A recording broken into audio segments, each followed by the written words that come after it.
바로 시작하겠습니다. 먼저 AC 밀란과 유벤투스의 경기를 분석해 보도록 하겠습니다. 이탈리아 1부 5위의 AC 밀란입니다. 선수들의 부상 공백을 전혀 메꾸지 못하는 모습입니다. 직전 첼시 경기에서 여실히 증명된 상황이죠. 무엇보다 테오의 공백이 지대한데요. 에이스 레앙의 집중된 수비 부담을 분산시켰던 그의 공백이 큽니다. 그나마 최근 중원 열세인 유벤투스 상대로 중원 장악력을 펼칠 공산이 큰 것이 위안인 점입니다. 결정자는요. 테오, 메냥, 칼라브리아, 메시아스, 키에르, 플로렌치 선수가 결정할 것으로 보입니다. 이탈리아 1부 7위의 유벤투스입니다. 직전 하이파 경기를 포함 최근 2연승을 기록 중입니다. 다만 하위 전력 상대의 승리일 뿐이로 경기력 문제는 전혀 개선되지 않았습니다. 여전히 철저한 측면 위주의 빌드업 방식으로 핵심 1선 블라우비치는 전방에 고립되는 모양새입니다. 설상가상으로 핵심 1선 디마리의 퇴장 징계로 출전 제외된 상황입니다. 결정자는요. 포그바, 키에사, 디마리아, 데실리오, 조르지, 아케 선수가 결정할 것으로 보입니다. 우선 유벤투스는 여전히 알레그리의 고집스런 측면 위주의 플레이만을 고집하는 상황입니다. 설상가상으로 퇴장 징계로 출전 불가한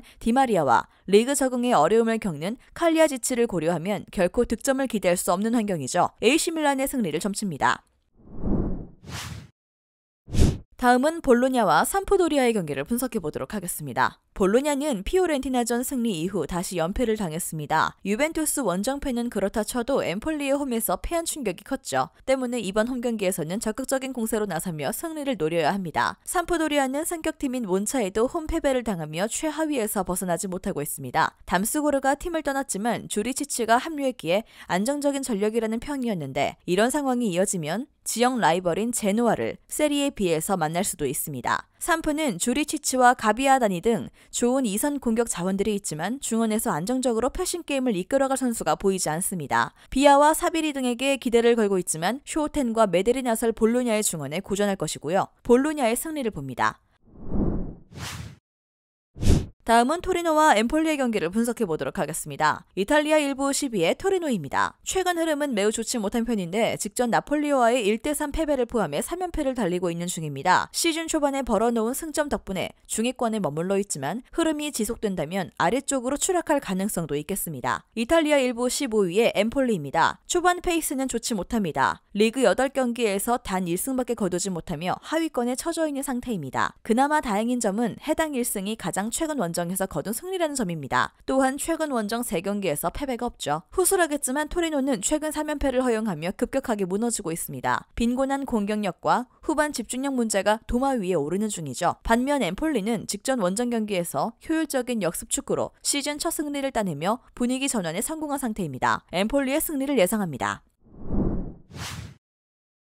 다음은 몬차와 스페치아의 경기를 분석해 보도록 하겠습니다. 이탈리아 1부 16위의 몬차입니다. 이번 시즌 승격해 구단 역사상 최초로 1부 리그 무대를 밟았습니다. 초반 좀처럼 승점을 쌓지 못하며 강등권으로 처졌고 이로 인해 기존의 스토로파 감독이 경질됐습니다. 후임자는 유스팀 감독을 맡던 팔라디노 감독이고 사령탑 교체 이후 2연승을 달리며 교체 효과를 톡톡히 보고 있죠. 결정자는요. 마를론, 페타냐 선수가 결정할 것으로 보입니다. 이탈리아 1부 12위의 스페치아입니다. 초반 분위기는 좋지 못한 상태인데 앞선 리그 7경기에서 단 1승밖에 거두지 못하고 있습니다. 특히 이번 시즌 거둔 2승 모두 홈에서 챙긴 승리로 원정 경기에서는 전패를 기록하고 있는 중입니다. 약세를 보이고 있죠. 결정자는요. 흐리스토프, 살라, 레카, 코발렌코 선수가 결정할 것으로 보입니다. 후술하겠지만 몬차는 팔라디노 감독으로 사령탑을 교체한 이후 2연승을 달리고 있습니다. 무엇보다 새롭게 영입한 전력들이 빠르게 적응해 나가는 중이고 반면 스페치아는 이번 시즌 원정에서 전패를 당할 만큼 원정 약세를 겪고 있습니다.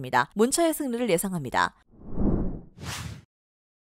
다음은 살레르니타나와 베로나의 경기를 분석해 보도록 하겠습니다. 살레르니는 최근 2경기 모두 패했습니다. 그러나 그리 낙담할 상황은 아니고요. 메주오레와 빌헤나 등 중원에 재기 넘치는 선수들이 넘치고 디아와 피아텍 등 새로 가세의 팀 공격을 책임지는 스트라이커들도 있습니다. 베로나는 이번 시즌 가장 실망스러운 팀입니다. 리그 최하위 팀인 삼프 상대로 홈 승리를 따내긴 했지만 그 외의 7경기에서는 승점 2점 추가에 그쳤죠. 49를 합작했던 시메오네와 카파라리, 바라기 모두 팀을 떠난 여파가 매우 큰데 피콜리와 라사냐, 칼론 등은 다른 팀에서도 크게 두각을 드러내지 못했던 공격 조합입니다. 베로나는 2시즌 전만 해도 리그에서 가장 안정적인 수비력의 팀이었습니다. 그러나 이번 시즌 백포와 백슬이 모두 전혀 안정을 찾지 못하고 있고 베테랑 볼란치인 베르디의 경기 운영에 기대를 걸어야 하는데 활동량이 대단한 홈팀의 메주오레와 콜리발리를 넘어서긴 어렵습니다. 살레르니의 승리를 봅니다.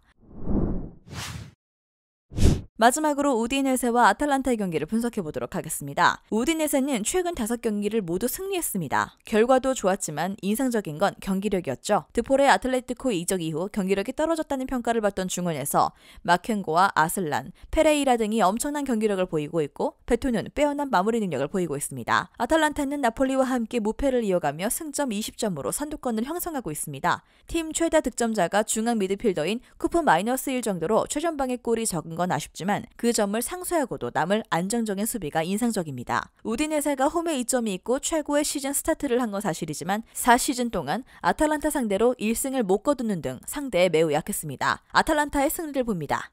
영상에서 알려드리는 내용들은 모두 1차 분석 내용들이며 2차 분석과 최종 조합픽은 영상 하단 고정 댓글 링크로 문의 주시면 안내 도와드리도록 하겠습니다. 시청해주셔서 감사합니다.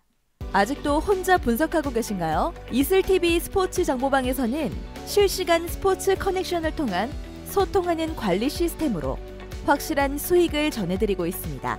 정보방 입장 조건은 없으며 일반인들은 쉽게 접할 수 없는 배당 흐름 분석, 모든 경기 라인업과 결장자, 마지막으로 분석 모델링을 통한 최종 조합픽까지 무료로 제공해드리고 있습니다.